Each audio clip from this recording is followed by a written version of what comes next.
Poor St. Thomas, he has had this label attached to him for centuries, Doubting Thomas. And that's really unfair.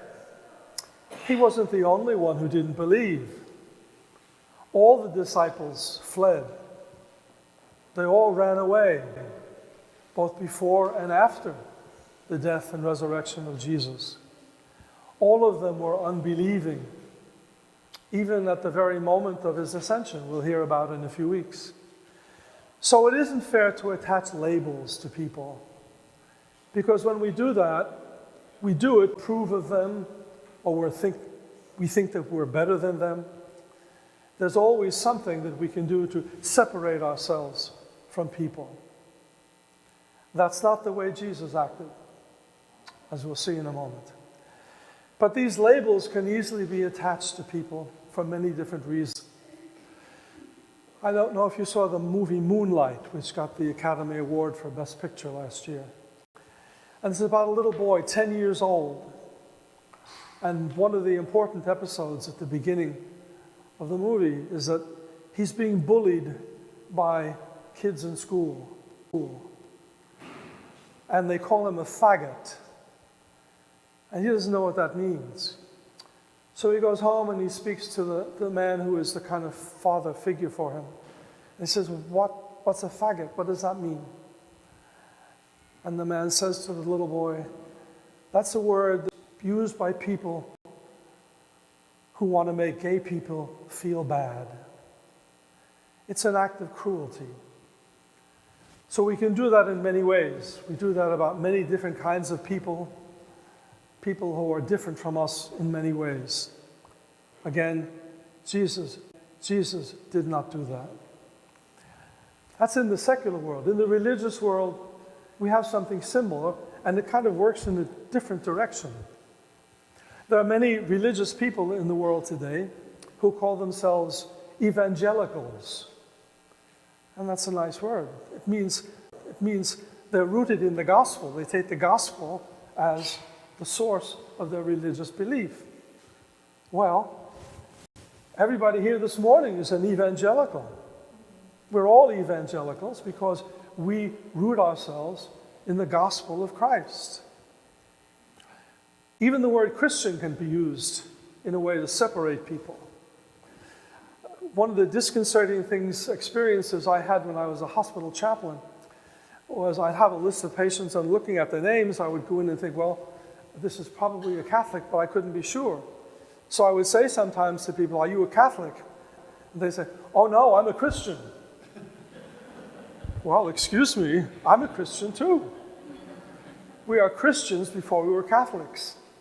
There were Christians for many centuries before there were Catholics.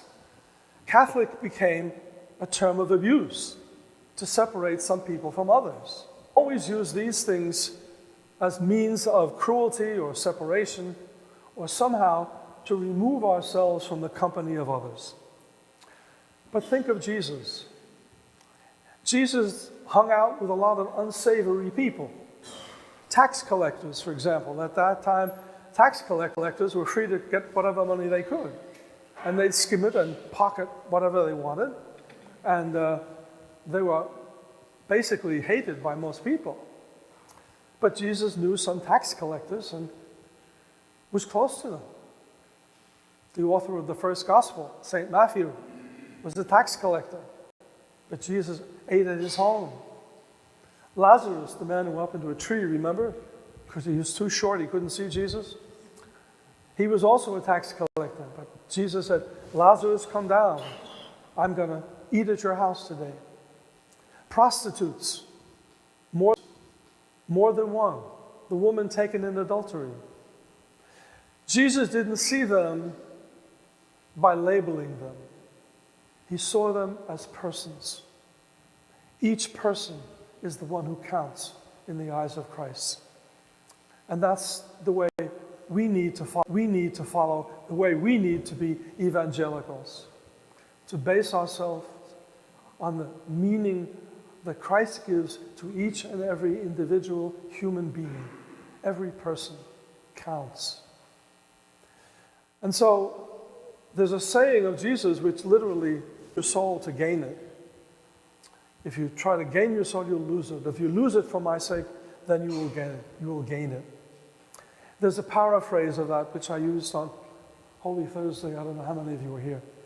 It's a paraphrase. I mean, it's a kind of translation to different words that may affect us more deeply. And it goes, if you think only of yourself, you're going to bring yourself to ruin. But if you give up yourself for my sake, for the sake of Christ, then you will discover who you really are. That means that our whole identity as Christians and as persons, we find in our union with Christ. If we are united with Him, if we give our lives to Him in faith, we're not asked to shed our blood. But if we give our lives to Him in faith, and by doing the things He asks us to do, then we discover who we really are. In this Eucharistic gathering this morning, we put our faith in the gospel of Christ, which we have just heard. And we plan when we leave here to do the things that He asked us to do, to care for the poor, the sick, those who were shunned by other people, those who had labels attached to them. And we take them into our communities and into our hearts. And so we come to know Christ better. And in knowing Christ, we come to know ourselves.